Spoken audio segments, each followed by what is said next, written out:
Train میں لیلا کے ساتھ سفر کرتے ہوئے میں اپنے آپ کو کسی پراسرار فلم کا ہیرو سمجھ رہا تھا، جو نہ صرف اپنی ہیروئن بلکہ پوری انسانیت کو بچانے کے لیے اپنی جان کی بازی لگا دیتا ہے۔ تیز رفتار ٹرین نے 6 گھنٹے بعد ہمیں بیت البین کے ریلوے اسٹیشن پر اتار دیا۔ اسٹیشن پر اترتے ہی میں نے چاہا کہ کسی ہوٹل میں چند گھنٹے آرام کیا جائے، مگر لیلا کو منزل پر پہنچنے کی بہت جلدی تھی، لہٰذا ہم نے ایک ٹیکسی روکی اور 2 گھنٹے بعد ایک صحرائی علاقے میں پہنچ گئے۔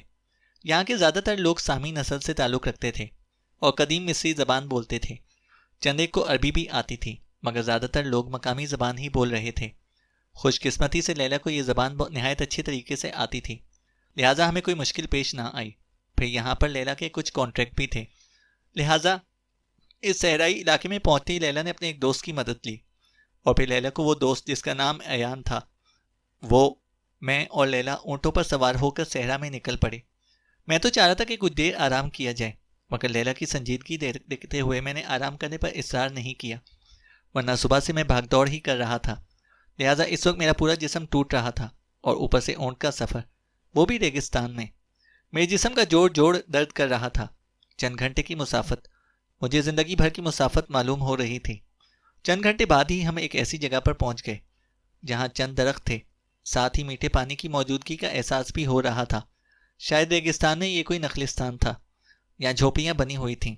لیلا اور ایان ان جھوپڑیوں کے سامنے اونٹوں سے اتر گئے، تو میں بھی اپنے اونٹ کو بٹھا کر اس پر سے اترا۔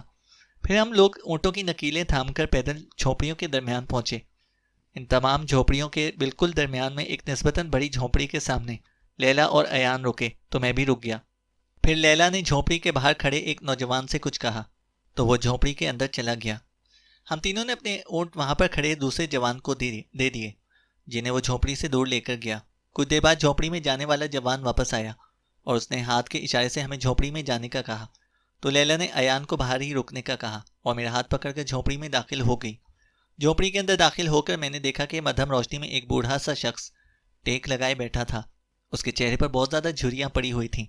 اس کے گلے میں ایک بڑی سی مالا تھی۔ اس مالا کے تمام موتی سیاہ تھے، مگر درمیان والا بڑا سا موتی سرخ رنگ کا تھا۔ وہ سرخ رنگ مجھے اپنی آنکھوں میں چبھتا ہوا محسوس ہوا۔ میں نے جلدی سے اپنی نظریں جھکا لیں۔ لیلا، میری بیٹی، وہ بوڑھا شخص لیلا کو دیکھ کر اپنی جگہ سے کھڑا ہو گیا۔ لیلا اس بوڑھے کے سامنے دو زانوں ہو کر بیٹھ گئی۔ لیلا کی دیکھا دیکھی میں بھی لیلا کے برابر میں اس بوڑھے شخص کے سامنے دو زانوں ہو کر بیٹھ گیا۔ میری نظریں نیچے تھیں۔ اس بوڑھے شخص نے آگے بڑھ کر لیلا کے سر پر ہاتھ پھیرا۔ یہ میرے شوہر سعید محمد کیسل سعیدی ہیں، لیلا نے میرا تعارف کرایا، تو اس بوڑھے نے میرے سر پر بھی ہاتھ پھیرا۔ آپ سید زادے ہیں، یہ ہماری خوش قسمتی ہے کہ آپ کے مبارک قدم ہمارے گھر تک آئے۔ وہ بوڑھا شخص میرا نام سن کر بولا اور مجھے کھڑا کر کے میرے ہاتھ کو بوسہ دینے لگا۔ ماسٹر، وہ واپس آ گیا۔ لیلا نے اس بوڑھے شخص کو ماسٹر کہہ کر مخاطب کیا۔ کون؟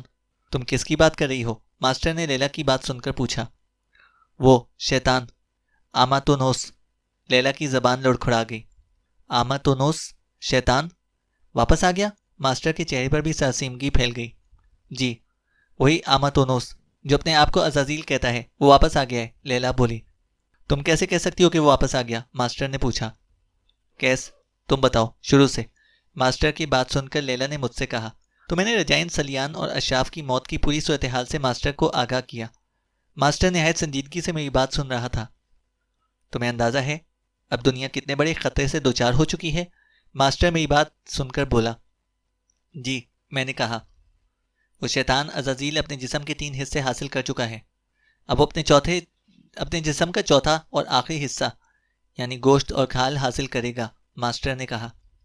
جی، اور میرا خیال ہے کہ اس کا چوتھا شکار قاہرہ کے پولیس چیف مسٹر آئرم ہے، میں نے بتایا۔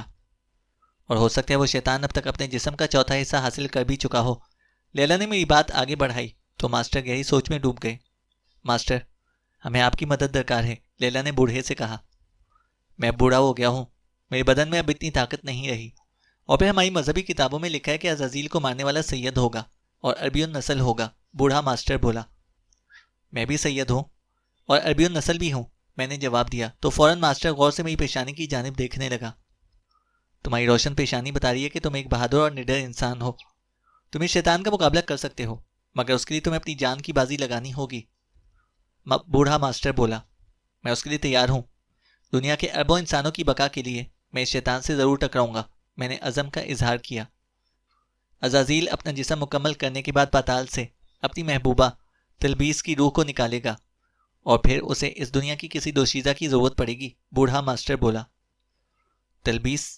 عزازیل کی محبوبہ؟ لیلا بڑبڑائی۔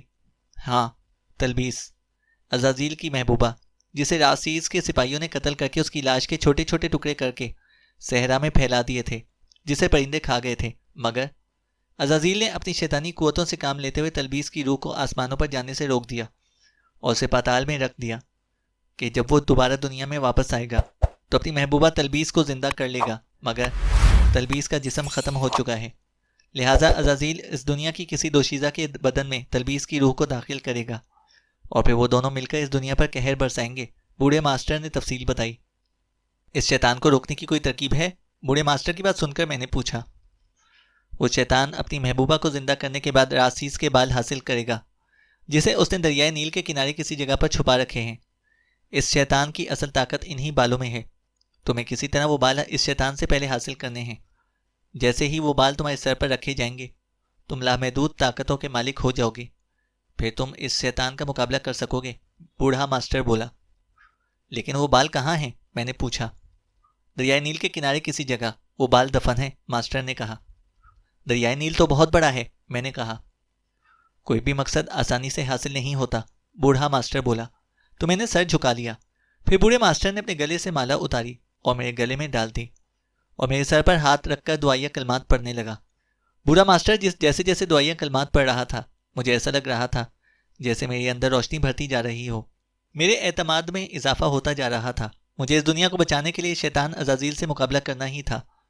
عزازیل کسی ہانپتے ہوئے کتے کی طرح سانس لیتا ہے اور اس کا چہرہ آسیبی بھیڑیے کی طرح کا ہے، اور نحوست کے سائے اس کے ساتھ رہتے ہیں۔ بوڑھا ماسٹر دعائیہ کلمات کے بعد مجھ سے مخاطب ہوا۔ نحوست کے سائے سے آپ کی کیا مراد ہے؟ میں نے پوچھا۔ وہ منحوس پرندے جن کی شکل بھیڑیے کی ہے اور جسم چمگادڑ کا ہے، ماسٹر نے کہا۔ وہ کالے رنگ پرندے جو زیادہ تر خاموش رہتے ہیں، مگر جب چیختے ہیں تو ایسا محسوس ہوتا ہے کہ جیسے کانوں کے پردے پھٹ جائیں گے، بوڑھے ماسٹر کی بات سن کر میں نے کہا۔ ہاں، تم نے دیکھے ہیں وہ پرندے؟ ماسٹر نے پوچھا تو میں نے اقرار میں سر ہلا دیا۔ وہ منحوس پرندے عزازیل کے غلام ہیں، اس کے ایک اشارے پر وہ کسی بھی شخص کی ٹکا بوتی کر سکتے ہیں۔ بوڑھے ماسٹر کی آواز لرز رہی تھی۔ وہ عزازیل کی محبوبہ تلبیس، وہ کیسی ہے؟ میں نے پوچھا۔ وہ کسی ریچھ کی مانند ہے۔ عزازیل تلبیس کی روح کو پاتال سے نکال کر کسی عورت کے جسم میں داخل کرے گا تو اس عورت کے جسم پر ریچھ کی طرح بال نمودار ہو جائیں گے، بوڑھا ماسٹر بولا۔ کیا تلبیس کے پاس بھی کچھ شیطانی طاقتیں ہیں؟ میں نے پھر پوچھا۔ نہیں، اس کے پاس کوئی طاقت نہیں ہے، اس کی اصل طاقت عزازیل کی محبت ہے، بوڑھے ماسٹر نے جواب دیا۔ میں کس طرح عزازیل کو جہنم واصل کر سکتا ہوں؟ میں نے آخری سوال کیا۔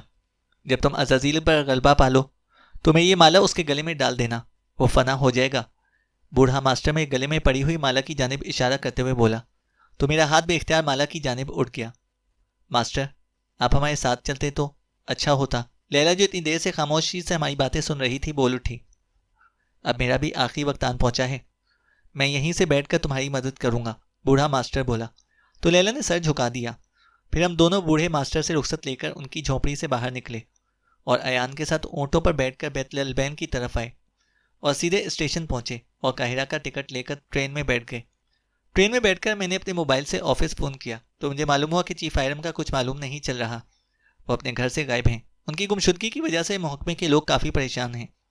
چیف آئرم کے گھر سے ایک ڈھانچہ ملا ہے اور ابھی تک معلوم نہیں ہو سکا کہ وہ ڈھانچہ کس کا ہے۔ یہ سب باتیں سن کر میں سمجھ گیا کہ عزازیل نے اپنے جسم کا چوتھا اور آخری حصہ بھی حاصل کر لیا ہے اور اب وہ اپنی محبوبہ تلبیس کی روح کو پاتال سے نکالے گا اور پھر آسیس کے بال حاصل کرے گا۔ قاہرہ ریلوے اسٹیشن پر جب میں اور لیلا اترے تو صبح ہو چکی تھی۔ ٹرین میں سو کر میں نے نیند کو پوری کر لیا تھا، لہٰذا اسٹیشن سے میں نے لیلا کو ٹیکسی کروائی اور اسے گھر جانے کا کہا اور خود میں پولیس ہیڈ کوارٹر کی جانب چل دیا تاکہ کوئی نئی بات ہوئی ہو تو معلوم کر سکوں۔ پولیس ہیڈ کوارٹر سے مجھے کوئی خاص بات معلوم نہ ہو سکی۔ اب میں پریشان ہو رہا تھا کہ آخر عزازیل کہاں ہوگا، مجھے ان کی تلاش کہاں سے شروع کرنی چاہیے۔ اچانک میرے دل میں خیال آیا کہ جہاں میری ملاقات پہلی بار عزازیل سے ہوئی تھی مجھے وہیں سے اس کی تلاش دوبارہ شروع کرنی چاہیے، یعنی سلیان کے مکان سے۔ لہٰذا میں اپنے دفتر سے باہر نکلا اور جیپ میں بیٹھ کر سلیان کے مکان کی جانب چل دیا۔ دوپہر ہو رہی تھی، دھوپ کافی تیز تھی، لہٰذا قاہرہ کی سڑکیں سنسان تھیں۔ میں تیزی کے ساتھ سلیان کے مکان کی جانب جا رہا تھا۔ جب میں سلیان کے مکان کے قریب پہنچا تو میں نے دیکھا کہ سلیان کے مکان کے پاس ایک لڑکی کھڑی ہے۔ اس لڑکی کا لباس دیکھ کر میں بآسانی کہہ سکتا تھا کہ وہ لیلا ہے۔ میں نے لیلا کو گھر جانے کا کہا تھا، مگر اس وقت یہاں سلیان کے مکان کے پاس کیا کر رہی ہے؟ میں حیران ہو رہا تھا۔ میں نے جیپ سلیان کے مکان کے پاس روکی اور جیپ سے نیچے اتر کر لیلا کو آواز دی تو لیلا نے میری آواز سن کر پیچھے کی جانب دیکھا اور مجھے دیکھ کر مسکرا دی۔ لیلا، تم یہاں کیا کر رہی ہو؟ میں نے تمہیں گھر جانے کا کہا تھا، میں نے لیلا کو ہاتھ پکڑتے ہوئے کہا تو لیلا نے میری کسی بات کا جواب نہیں دیا، بلکہ صرف اپنی پلکیں جھپکا رہی تھی۔ لیلا چہرے سے بہت مزمحل تھی اور بیمار نظر آ رہی تھی۔ میں نے لیلا کا ہاتھ پکڑا تو مجھے اس کا ہاتھ گرم محسوس ہوا۔ لیلا، تمہیں تو بخار ہے، میں نے لیلا کے ماتھے کو چھوتے ہوئے کہا۔ تم ٹھیک ہو نا؟ تمہارے ساتھ کوئی حادثہ تو پیش نہیں آیا؟ میں لیلا کی طبیعت خراب دیکھ کر پریشان ہو گیا تھا۔ نہیں، میں ٹھیک ہوں، لیلا نے مسکرا کر جواب دیا، مگر لیلا کی مسکراہٹ بڑی عجیب سی تھی جسے میں کوئی معنی پہنا نہ سکا۔ چلو جیپ میں بیٹھو، گھر چلتے ہیں، میں نے لیلا کا بازو پکڑتے ہوئے لیلا سے کہا۔ نہیں، مجھے سلیان کے گھر کے اندر جانا ہے، لیلا ضدی بچے کی طرح بولی۔ کیوں؟ تم سلیان کے گھر کیوں جانا چاہتی ہو؟ میں نے لیلا سے پوچھا۔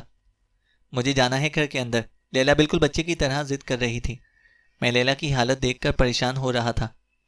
اچھا ٹھیک ہے، چلو، میں نے لیلا کا ہاتھ پکڑا اور سلیان کے گھر کے دروازے کی جانب چل پڑا۔ لیلا نے نہایت نرمی کے ساتھ میرے ہاتھ سے اپنا ہاتھ چھڑایا اور اپنے دونوں ہاتھ باندھ کر اپنے سینے پر رکھ لیے۔ میں نے ایک بار پھر حیرت سے لیلا کو دیکھا، مگر منہ سے میں نے کچھ نہیں کہا اور سلیان کے دروازے کی جانب بڑھا۔ لو، یہاں تو پولیس نے سیل لگائی ہوئی ہے۔ سلیان کے دروازے کو بند کر کے پولیس نے سیل لگا دی تھی تاکہ کوئی شخص گھر کے اندر داخل نہ ہو سکے۔ سیل توڑ دو، تم تو خود پولیس والے ہو، لیلا نے کہا۔ یہ غیر قانونی عمل ہوگا، میں نے کہا۔ ٹھیک ہے، میں سیل توڑ دیتی ہوں۔ اتنا کہہ کر لیلا نے آگے بڑھ کر دروازے میں لگے تالے پر لگی سیل توڑ دی۔ یہ کیا کیا؟ میں چیخا۔ اس تالے کو تم کھولو گے یا یہ بھی میں ہی کھولوں؟ لیلا نے کہا تو میں گہری نظروں سے اسے دیکھتا ہوا تالے پر جھک گیا۔ ذرا سی کوشش سے تالا کھل گیا۔ تالا کھلتے ہی لیلا فوراً اندر داخل ہو گئی۔ اس کے پیچھے میں بھی اندر داخل ہو گیا۔ سامنے ہی زینہ تھا۔ لیلا سیدھی زینے کی جانب بڑھی اور اوپر جانے لگی۔ سیڑھی چڑھتے ہی سامنے دیوار میں ایک مجسمہ بنا ہوا تھا جس کا دھڑ انسان کا تھا مگر چہرہ بھیڑیے کا تھا۔ لیلا سیدھی اس مجسمے کے سامنے جا کر کھڑی ہو گئی۔ اسی وقت جو منظر میں نے دیکھا وہ ناقابل یقین تھا۔ وہ مجسمہ دیوار سے نکل کر لیلا کے سامنے کھڑا ہو گیا۔ وہ مجسمہ زندہ ہو گیا تھا۔ کون ہو تم؟ کون ہو تم؟ میں بکھلا گیا۔ میرے ساتھ بکھلانے پر اس مجسمے نے ایک کہا لگایا۔ مجھے ایسا لگا جیسے میرے کانوں کے پردے پھٹ گئے ہوں۔ کون ہو تم؟ کیا تم عزازیل ہو؟ کچھ دیر بعد میں نے حواس قابو کرتے ہوئے اس مجسمے سے پوچھا۔ میں آقا عزازیل کا ایک ادنا سا غلام ہوں۔ اس مجسمے کے ہونٹ ہلے۔ جو منتر میں نے تمہیں بتایا تھا وہ پڑھو۔ میرے کانوں میں بوڑھے ماسٹر کی آواز گونجی تو میں نے جلدی سے منتر پڑھنا شروع کر دیا۔ ہا ہا ہا ہا۔ اس مجسمے نے میرے منتر پڑھنے پر ایک کہا لگایا۔ منحوس ہو تم اور ناپاک ہے تمہارا آقا عزازیل۔ عنقریب وہ جہنم کی آگ میں جل رہا ہوگا۔ زمین میں دھنسا دیا جائے گا وہ ناپاک وجود۔ میں منتر پڑھتا جا رہا تھا۔ تمہارے پاس اتنی طاقت نہیں ہے کہ تم مجھے فنا کر سکو، اور بات کر تو میرے آقا عزازیل کو مٹانے کی، میں ابھی تمہیں ختم کر دوں گا۔ مجسمہ میری جانب بڑھنے لگا۔ سائبیریا کی ٹھنڈی اور یخبستہ ہواؤں آؤ اور اپنی سردی سے اس شیطان کے چیلے کو فنا کر دو۔ میں تیزی کے ساتھ منتر پڑھ رہا تھا۔ میرے منتر پڑھتے ہی ایسا لگا جیسے کمرے میں ٹھنڈی ہوائیں چلنے لگی ہوں۔ اس مجسمے نے کچھ بولنے کے لیے منہ کھولا تو اس کا منہ برف سے بھر گیا۔ کمرے میں چھت سے برف باری ہونے لگی۔ مجھے بھی سردی محسوس ہو رہی تھی، مگر حیرت انگیز طور پر لیلا بالکل ساکت کھڑی تھی۔ اس کی آنکھوں کی پتلیاں تک حرکت نہیں کر رہی تھیں، مگر میں اس وقت لیلا پر توجہ نہیں دے سکتا تھا کیونکہ میری ساری توجہ اس بھیانک مجسمے پر تھی۔ تیز ہواؤں نے اس مجسمے کو زمین سے اٹھا کر اوپر لے جا کر زور سے نیچے پٹک دیا۔ اس مجسمے کے کئی ٹکڑے ہو گئے اور وہ مجسمہ ایک بار پھر پتھر کا بن چکا تھا۔ میں نے اس مجسمے کو شکست دے دی تھی۔ مجسمے کے ٹوٹتے ہی میں نے لیلا کا ہاتھ پکڑا اور اسے اپنی جانب کھینچا تاکہ اسے لے کر سلیان کے مکان سے باہر نکل جاؤں، مگر لیلا اپنی جگہ سے ہلی تک نہیں۔ لیلا، لیلا، چلو یہاں سے، میں چیخا اور ایک بار پھر لیلا کا ہاتھ پکڑ کر کھینچا، مگر لیلا نے اپنا ہاتھ آہستہ سے ہلایا اور مجھے دھکا دیا تو میں کئی قدم دور تک لڑکھڑاتا چلا گیا۔ لیلا، لیلا کے اس طرح دھکا دے دیں اور اس دھکے کی وجہ سے میرا کئی قدم لڑکھڑا جانا مجھے حیرت میں ڈال رہا تھا۔ لیلا، میں زور سے چیخا تو لیلا نے میری جانب دیکھا تو میں کئی قدم لڑکھڑا کر پیچھے ہٹ گیا۔ یہ وہی لیلا ہے جس سے میں پیار کرتا ہوں، جس کے ساتھ میں نے زندگی کے کئی خوبصورت پل گزارے ہیں۔ کیونکہ اس وقت لیلا بے حد خوفناک نظر آ رہی تھی۔ اس کی آنکھیں خوفناک حد تک سرخ ہو رہی تھیں، ساتھ ہی اپنے حلقوں سے باہر نکل پڑ رہی تھیں۔ اس کے ہاتھوں اور پیروں پر سیاہ بال اگ رہے تھے اور اس کا چہرہ بھیانک ریچھ کے چہرے میں بدل رہا تھا۔ تلبیس، اچانک میرے منہ سے نکلا۔ تلبیس نے لیلا کے جسم پر قبضہ کر لیا ہے۔ یہ سوچ کر ہی خوف سے میرے رونگٹے کھڑے ہو گئے۔ لیلا مجھے نظر انداز کرتی ہوئی دروازے کی جانب بڑھی تو میں بھاگ کر لیلا کے سامنے آ گیا۔ لیلا، لیلا، میں نے لیلا کو پکارا تو لیلا رک گئی۔ پھر اس نے میری جانب دیکھا اور پھر اس نے اپنا بڑا سا منہ کھولا۔ اندر سے اس کے نوکیلے دانت نظر آ رہے تھے۔ ہٹ جاؤ میرے راستے سے ورنہ میں تمہیں کچا چبا جاؤں گی، لیلا کے منہ سے اجنبی آواز برآمد ہوئی۔ یعنی تلبیس نے لیلا کے جسم پر مکمل طور پر قبضہ کر لیا تھا۔ لیلا، لیلا، رک جاؤ پلیز تلبیس، لیلا کو چھوڑ دو۔ میں ایک بار پھر لیلا یا تلبیس کے سامنے آ گیا۔ مجھے اس طرح اپنے راستے میں دیکھ کر تلبیس دل ملا گئی اور اس نے آگے بڑھ کر میری گردن دبوچ لی۔ تلبیس کی گرفت اتنی مضبوط تھی کہ مجھے اپنا دم گھٹتا ہوا محسوس ہوا۔ میری آنکھوں کے سامنے اندھیرا چھانے لگا۔ اسی وقت تلبیس کے دوسرے ہاتھ نے اس کے اس ہاتھ پر زوردار چوٹ لگائی جس ہاتھ سے تلبیس نے میری گردن دبوچ رکھی تھی۔ تلبیس کے ہاتھ سے میری گردن چھوٹ گئی تو میں فرش پر گر پڑا۔ فرش پر گرتے ہی میں پھرتی کے ساتھ کھڑا ہو گیا، ساتھ ہی میں اپنی گردن مسل رہا تھا اور گہرے گہرے سانس لے رہا تھا۔ کچھ دیر بعد ہی میرے حواس بحال ہو گئے تو میں نے دیکھا کہ تلبیس کا ایک ہاتھ اس کے دوسرے ہاتھ سے لڑ رہا ہے اور تلبیس دل ملا کر اپنے ہی ہاتھ پر وار کر رہی ہے۔ پھر تلبیس نے لڑنے والے ہاتھ پر قابو پایا اور تیزی کے ساتھ دروازے کی جانب بڑھی اور دروازہ کھول کر باہر کی جانب بھاگی۔ میں بھی اس کے پیچھے بھاگا۔ باہر نکل کر میں نے لیلا کو زور سے آواز دی تو لیلا یا تلبیس نے مڑ کر میری جانب کو دیکھا۔ اف، اس کا چہرہ کسی بھیانک ریچھنی کی طرح کا ہو گیا تھا۔ کیس، مجھے بچاؤ، اس کے منہ سے لیلا کی آواز برآمد ہوئی۔ لیلا، لیلا، میں نے بے قراری میں چیخا۔ ہا ہا ہا ہا ہا، تلبیس نے زوردار کہا لگایا۔ بھول جاؤ اپنی لیلا کو، اب اس کا جسم میرا جسم ہے اور میں عزازیل کے پاس جا رہی ہوں، تلبیس نے کہا لگانے کے بعد کہا، اور اس کے ساتھ ہی اس نے ایک لمبی چھلانگ لگائی اور ایسا لگا جیسے وہ اڑنے لگی ہو۔ لیلا، لیلا، کہاں جا رہی ہو؟ میں پھر چیخا۔ اسوان ڈیم، وہیں پر راسیس کے بال دفن ہیں، مجھے لیلا کی آواز سنائی دی۔ اس کے ساتھ ہی تلبیس نے ایک اور لمبی چھلانگ لگائی اور میری نظروں سے اوجھل ہو گئی۔ میں نے جلدی سے اپنی جیپ کے پاس پہنچا اور جیپ اسٹارٹ کر کے اسوان ڈیم کی جانب روانہ ہو گیا۔ میں آندھی اور طوفان کی طرح جیپ چلاتا ہوا اسوان ڈیم تک پہنچا۔ جب میں اسوان ڈیم کے کنارے پہنچا تو میں نے دیکھا کہ اسوان ڈیم پر ٹریفک جیم ہے اور لوگ اپنی گاڑیوں سے اتر کر ڈیم سے دور بھاگ رہے ہیں۔ میں نے ڈیم کے اوپر دیکھا تو میرا دل دھک سے رہ گیا۔ ڈیم کے اوپر بلندی پر ایک بھیڑیے نما آدمی کھڑا تھا۔ اس کا دھڑ تو انسانوں جیسا تھا مگر اس کا چہرہ کسی بھیڑیے سے مشابہ تھا اور اس کا قد 20 یا 30 فٹ کا تھا۔ میں سمجھ گیا کہ یہ عزازیل ہے۔ عزازیل کے بھیڑیے نما سر پر موٹے موٹے بالوں کی وگ تھی جو ہوا میں کسی سانپ کی طرح لہرا رہی تھی۔ میں سمجھ گیا کہ عزازیل نے راسیس کے بال حاصل کر لیے ہیں اور اب ان بالوں کو اس نے اپنے سر پر کسی وگ کی طرح پہن لیا ہے۔ اس کا مطلب ہے عزازیل کو لامحدود طاقتیں حاصل ہو گئی ہیں۔ اسی وقت میری نظر تلبیس پر پڑی جو لیلا کے جسم کے اندر موجود تھی اور بھاگ کر عزازیل کی جانب جا رہی تھی۔ میں تیزی کے ساتھ تلبیس کی جانب بڑھا اور دیوانہ وار تلبیس کے پیچھے دوڑا، اتنا تیز کہ شاید میں اپنی زندگی میں کبھی نہیں دوڑا ہوں گا۔ جتنا تیز میں اس وقت دوڑ رہا تھا، میرے اندر ایک جنون تھا، میری پیاری لیلا جس کے جسم پر تلبیس نے قبضہ کر لیا تھا۔ مجھے لیلا کو تلبیس سے چھڑانا تھا۔ میں تیر کی طرح تلبیس کے پیچھے دوڑ پڑا اور تلبیس کے قریب پہنچ کر میں نے پیچھے سے تلبیس کو زوردار دھکا دیا تو تلبیس لڑکھڑا کر ڈیم کی سڑک پر گر پڑی۔ تلبیس کے گرنے کے بعد میں نے نظر اٹھا کر عزازیل کی جانب دیکھا تو میں لرز کر رہ گیا۔ عزازیل کچھ ہی فاصلے پر کھڑا مجھے کینہ-توز نظروں سے گھور رہا تھا۔ اسی وقت تلبیس اٹھ کر کھڑی ہوئی اور تیزی سے میری جانب بڑھی۔ وہ مجھ پر حملہ کرنا چاہتی تھی۔ نہیں تلبیس، کیس کو مت چھونا، عزازیل تلبیس کا ارادہ جان کر زور سے چیخا، مگر دیر ہو چکی تھی۔ تلبیس اپنا بھیانک ہاتھ بڑھا کر میری گردن پکڑ لی اور میرا دم گھٹنے لگا۔ میری آنکھوں کے سامنے اندھیرا چھانے لگا۔ لیلا، لیلا، مدھم سی آواز میرے حلق سے برآمد ہوئی۔ لیلا کا نام لیتے ہی تلبیس کا ہاتھ میرے گلے سے ہٹ گیا اور تلبیس مجھ سے دور ہو کر کھڑی ہو گئی۔ وہ حیرت سے اپنے ہاتھ کو دیکھ رہی تھی جو مجھے گرفت لینے پر تیار نہیں تھا۔ تلبیس پھر میری جانب بڑھی۔ تلبیس، کیس کو ہاتھ مت لگاؤ ورنہ اس کے جسم کے اندر موجود لیلا کی روح کیس کی محبت میں پاگل ہو کر تمہیں نقصان پہنچا سکتی ہے۔ عزازیل پھر چیخا۔ اب میں سمجھ گیا کہ عزازیل کیوں تلبیس کو مجھے چھونے سے منع کر رہا تھا، کیونکہ لیلا کی روح میرا لمس پاتے ہی بے چین ہو کر تلبیس کی ناپاک روح سے لڑ جاتی ہے۔ میں یہ جان کر تیزی کے ساتھ تلبیس کی جانب بڑھا اور میں نے ہاتھ بڑھا کر تلبیس کو اپنی گرفت میں لے لیا۔ تلبیس میری گرفت میں آتے ہی مچلنے لگی۔ وہ مجھ سے دور ہونا چاہتی تھی، مگر میں نے مضبوطی کے ساتھ اس کو پکڑ رکھا تھا۔ وہ مچل رہی تھی مگر میری گرفت مضبوط تھی۔ آخرکار تلبیس نڈال ہو گئی اور اس کے ساتھ ہی تلبیس کا بھیانک چہرہ تبدیل ہونے لگا۔ بھیانک چہرے کی جگہ اب لیلا کا خوبصورت چہرہ جگہ لے رہا تھا۔ اچانک لیلا کے منہ سے سیاہ رنگ کا دھواں نکلنے لگا۔ اس کے ساتھ ہی میرے گلے میں پڑی بوڑھے ماسٹر کی مالا کا سرخ منکا بھی چمکنے لگا۔ پھر سارا سیاہ دھواں اس سرخ منکے میں سما گیا۔